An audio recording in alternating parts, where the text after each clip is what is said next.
Laying out his new Cuba policy in a speech in Miami, Trump signed a presidential directive to roll back parts of Obama's historic opening to the communist-ruled country after a 2014 diplomatic breakthrough between the two former Cold War foes. However, Trump was leaving in place many of Obama's changes, including the reopened U.S. embassy in Havana. They made a deal with a government that spreads violence and instability in the region, and nothing they got. Think of it, nothing they got. They fought for everything, and we just didn't fight hard enough. But now, those days are over. Now we hold the cards. We now hold the cards. The previous administration's easing of restrictions on travel and trade does not help the Cuban people. They only enrich the Cuban regime.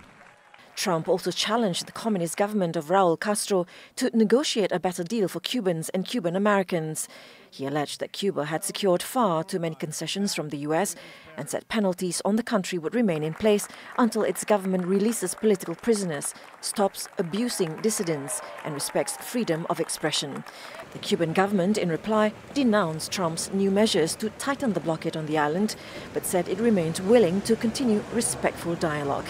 In a statement read out on the evening news, the Castro government said Trump was resorting to methods of the past that hurt the Cuban people and prevented economic development, but would weaken the resolution. Cuba charged Trump with manipulating the topic for political ends, adding that the U.S. was not in a position to give lessons on human rights, given its own domestic problems.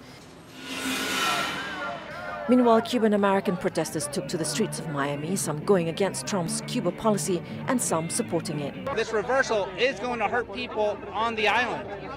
Constricting travel to the island is going to hurt Cuban entrepreneurs on the island that host people that are coming there in their own homes. That now what's going to happen is you're going to have Americans that have to go with U.S.-sponsored organizations that are going to do business with the Cuban military-sponsored tourism industry.